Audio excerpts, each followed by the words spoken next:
Welcome back to the Eager to Please podcast. Today, we're diving more into what it means to be an eager to pleaser. When I think about the term eager to please, some words that come to mind are someone who's agreeable, a people pleaser, complacent, amicable, considerate, cooperative, easygoing, and thoughtful. Sound like you? I could strip it down a little further and share that the definition of eager, as defined by Merriam Webster Dictionary, means showing an urgent desire or interest. And the word please is defined as to afford or give pleasure or satisfaction. It's a no brainer, then, that a person who's described as being a people pleaser would find immense joy in bringing happiness to others, even at the expense of their own. I've learned that while there is no medical term or clinical definition for people pleaser, there are definitely tendencies that characterize this group of people.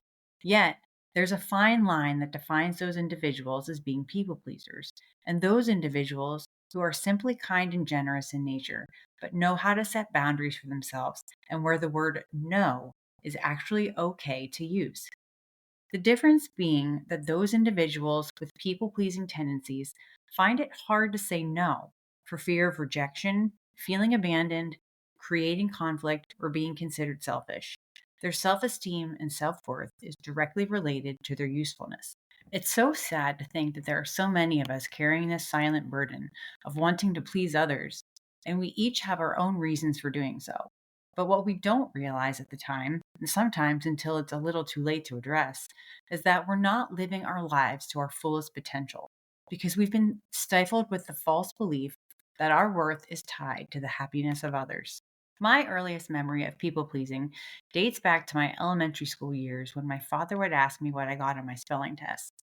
If it was anything less than 100%, I would be scolded and told that spelling is strictly memorization and that there's no reason I should be getting anything less than a perfect score. Looking back at this experience, this might have been one of those early catalysts that set me on a trajectory of upholding the notion that being perfect was not only attainable with a little effort, and in this case, studying, but it would make someone else happy, namely my father.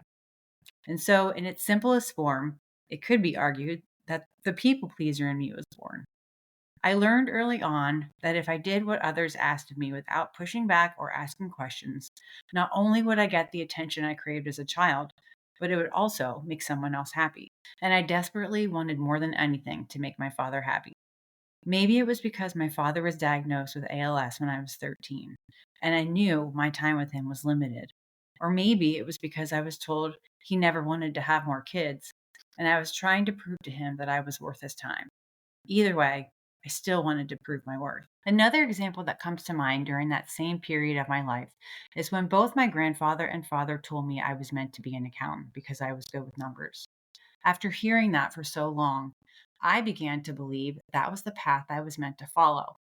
When my dad passed away my high school sophomore year, I made a vow to myself that I would continue on that path to become an accountant. I even wrote it in one of the yearbooks as a future goal that I wanted to make a partner in a big accounting firm. So I guess if you write it down, you have to go through with it, right? I thought with him gone, I owed it to him to carry out his dream for me because that's what he wanted me to be. I wanted to make him proud. Shockingly, I went on to major in accounting in college and recall a very serious conversation I had with one of my all time favorite professors. It was around finals, and he pulled me into his office one day after class because he noticed I was failing, something totally out of character for me. With this huge pit in my stomach, I thought, okay, this is it. He's going to tell me I'm not graduating. I'm going to fail his class and disappoint not only my dad, but my favorite professor too. This sucks. So I'm in his office and I just couldn't help myself. Along came the waterworks as if a Susquehanna dam had just been broken. Here I was at 20 or 21 years old, having a meltdown like a toddler. I must have needed someone to notice that I was drowning and needed their help. Help I didn't even want to ask for because I was too afraid to ask for it on my own. I was a blubbering mess of snot and tears, unloading what I had been keeping buried inside of me for years. That I hated accounting and didn't want to become an accountant. I explained to him why I felt that way, and he helped me pull my grade up to a C so I could pass the damn class and graduate. That was a painful, eye-opening experience. But here I am, still an accountant. So grateful, don't get me wrong, that it pays the bills, but still not feeling fulfilled. I ignored what should have been a sign to switch career paths, but I was too scared I was going to let my dad down. Side note, if you're looking for tax advice, please don't call me.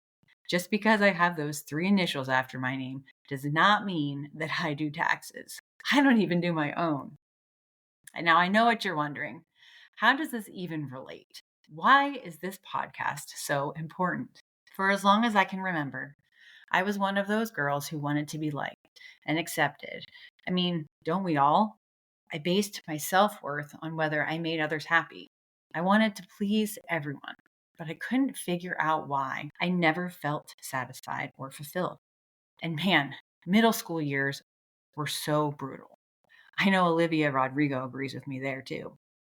So now that I'm a mother with three girls of my own, more fully aware of the hell I put myself through when I was their age, I feel as if it's my responsibility to steer them away from the dark path that sucked me in for years. If I can spare them or any other person from feeling what I felt, this podcast will be so worth it. How could someone who is such a people pleaser want to make everyone else happy but herself? The answer was never clear to me until I finally hit a wall in 2020, as so many of us did, and it made me stop to analyze my life under a microscope. Not in the literal sense, obviously, but it forced me to dissect every minute of every day and ask myself, is this even worth your time? Does this even bring you happiness? Are you doing this specific activity for the right reasons? And if not, why are you even doing it? Who even cares? You're driving yourself crazy trying to do all the things for all the people, and you're going insane. Just stop. I was spending so much time and energy trying to make everything perfect for everyone else that I never thought I was important enough to ask, what is it that I want? What is it that makes me happy? This isn't a moment I'm proud to share, but I'm going to do it anyway in hopes it resonates with someone out there who needs to hear it. When COVID hit back in March of 2020, and our kids were housebound for what we thought was going to be 2 weeks, but instead lasted for almost a year and a half, I probably should have just committed myself to a mental facility then and there. But instead, I locked myself in my bedroom for 2 full days. Not even joking. 2 full days where I didn't come out once to check on my kids, plan meals, wash clothes. I literally did nothing but lay in bed, crying, feeling sorry for myself. My life literally went from organized chaos to complete stillness. From Girl Scouts to soccer practice to PTA meetings to gymnastics, literally a packed schedule running kids here, there, and everywhere, to now you're just going to stay at home doing nothing, spending 24 hours a day with each other. That's when my song Destination Hot Mess came out. If you haven't heard it, you should go check it out. So, to all my moms out there, I know you'll relate. Talk about slamming on the brakes, and I wasn't prepared for it at all. I stayed so busy for a reason, so I didn't have to deal with how unhappy I was in my marriage, that I hated living in Maryland and felt like I had no friends, that I was still so sad and angry my dad and sister passed away too soon. I could occasionally get up to use the bathroom, noodle on my guitar, and jot down a few song lyrics, but I literally wanted to crawl in a hole and die. My kids thought it was the best thing ever, that they didn't have to go to school and could be on their computers for class. They could watch all the TV that they wanted and probably snacked at all hours of the day. They didn't care that mom wasn't around policing what they were eating or watching, or what time they went to bed. Now, mind you, my husband at the time was working from home too. So if he hadn't been, I'd like to think I was still in my right frame of mind to not lock myself away from the world for 2 straight days. So please don't judge me. I was on the struggle bus, big time, and desperately needed someone to come take control. I was clearly spiraling out of it. I was so tired of being the one to steer the ship. I was just done. I don't know what it was that made me snap out of it. Probably because I missed my cute, adorable kids. But from those 2 days of alone time in my room, I managed to write several songs, one of which is called New Attitude, and it's out there on all the streaming platforms, including a music video. So thank you, Justine Blazer, for helping me with that. When I resurrected myself, I took a nice long walk around the neighborhood to collect my thoughts, something we were allowed to do if we kept our distance from others, because I wasn't feeling that great about disconnecting from my family. And when I came home, I gathered up my girls in my arms, cried some more, and told them how sorry I was. The four of us then wrote a song called I Want My Life Back, and you can probably find it out there on Facebook somewhere. That's when I knew I had to start making some changes, and the first one I made was to find a realtor. If it was the last thing I did, I was going to pack up the family and move us to Tennessee. I share that story with you because it didn't have to get to the point of me having a midlife crisis moment for me to start making some changes. I'm glad that was a one time thing because aside from losing my dad and sister, I don't know if I've ever felt that low. But it happened, and I believe it happened for a reason. Someone or something was trying to tell me to slow down and breathe. Just be still.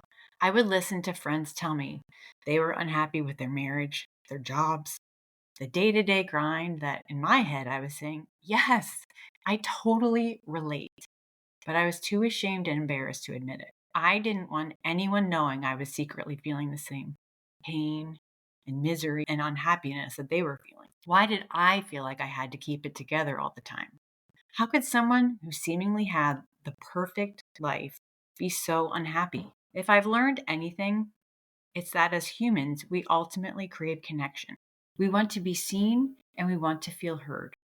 And while my experiences are unique to me, I'm willing to bet that you have experienced similar feelings or situations that in and of themselves connect us. I started to tell you in another episode about the song I wrote with Jason and Mason. The song we wrote, Eager to Please, dives into the notion that those labeled as people pleasers are at the beck and call of everyone else. Just ring the bell and we'll be right there. But there's an intentional question built into the song that says, why are we so eager to please?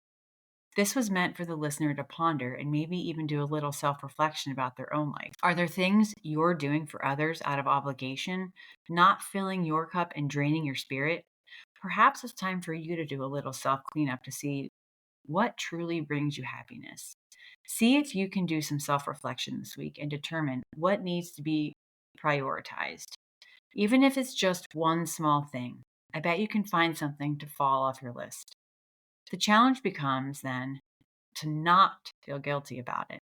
That's still difficult for me, but I continue to work on it, and I believe you can do it too. Thanks so much for listening in, and until the next time we meet, I hope your day is as great as you. So eager to